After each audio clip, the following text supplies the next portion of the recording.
Sa kabila ng hagupit ng bagyong Christine, pulis sa Rehiyon 5 sa pamumuno ni Police Brigadier General Andre Perez Dizon nananatiling matibay at alerto sa kanilang mga tungkulin.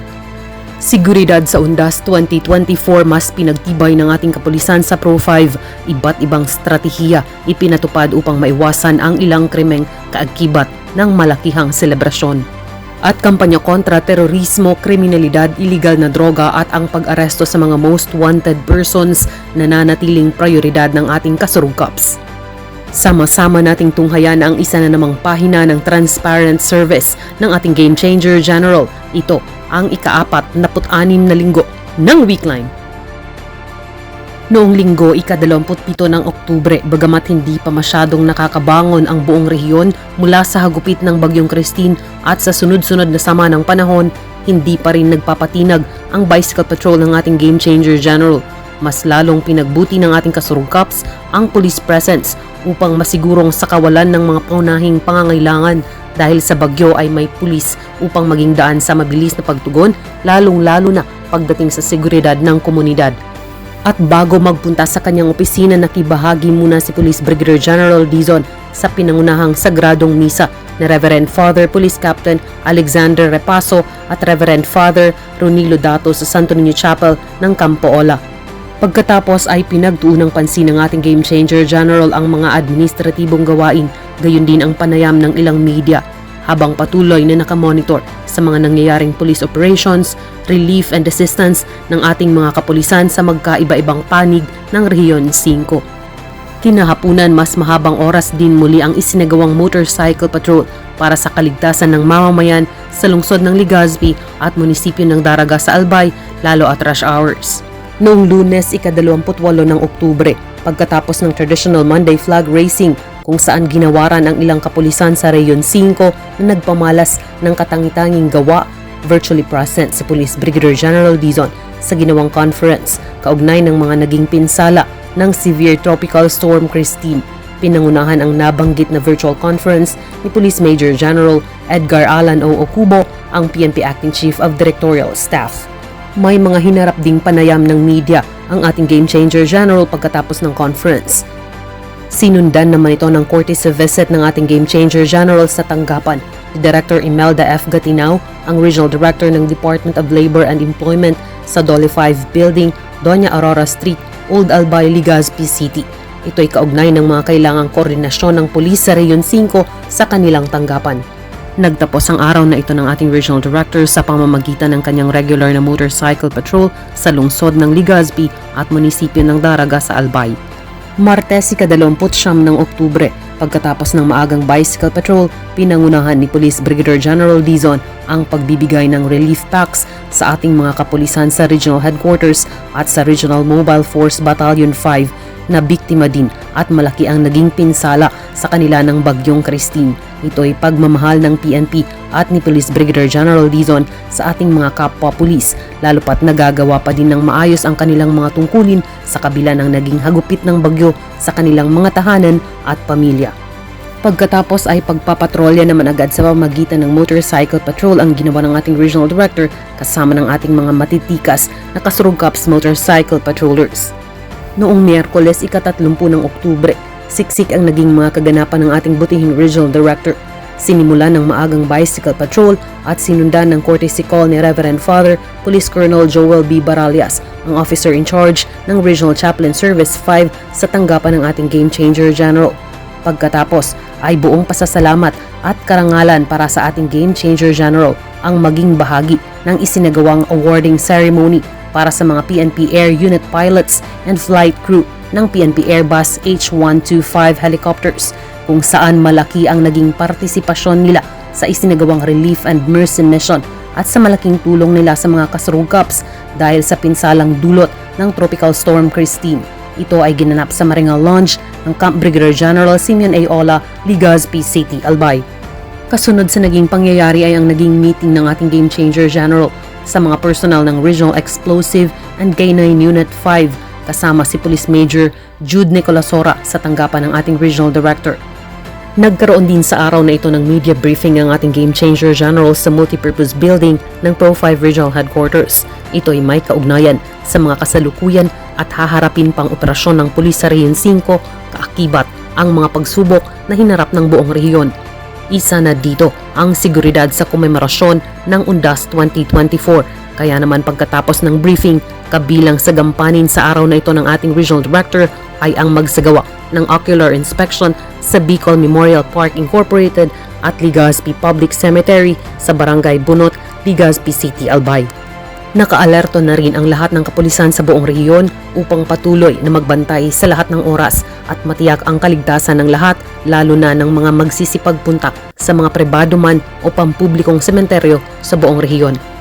At kahit mahaba ang naging araw ng ating Game Changer General, tuloy pa rin ang kanyang motorcycle patrol kinagabihan sa lungsod ng Legazpi at munisipyo ng Daraga sa Albay.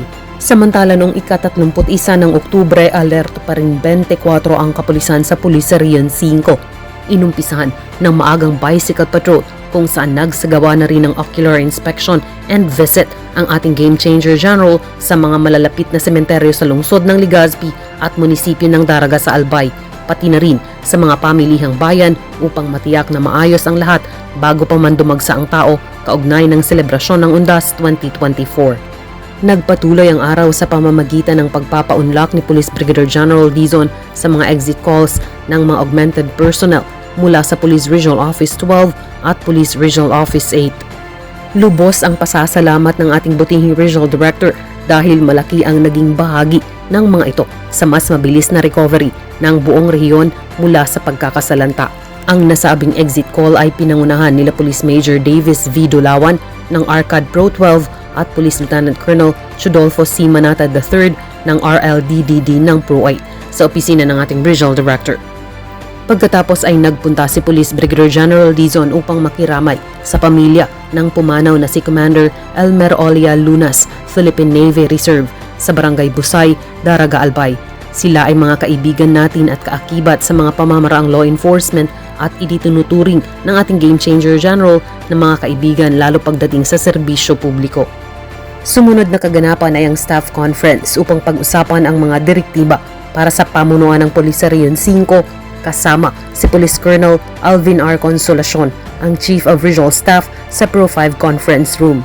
Mainit din ang naging pagtanggap ni Police Brigadier General Dizon sa ilang courtesy calls kagaya ni Mr. Philip D. Listanco, ang Local Amnesty Board Head Secretariat at PDO2 ng Office of the President, National Amnesty Commission at ni Mr. Mon A. Golves, TV5 News Anchor sa tanggapan ng ating Game Changer General.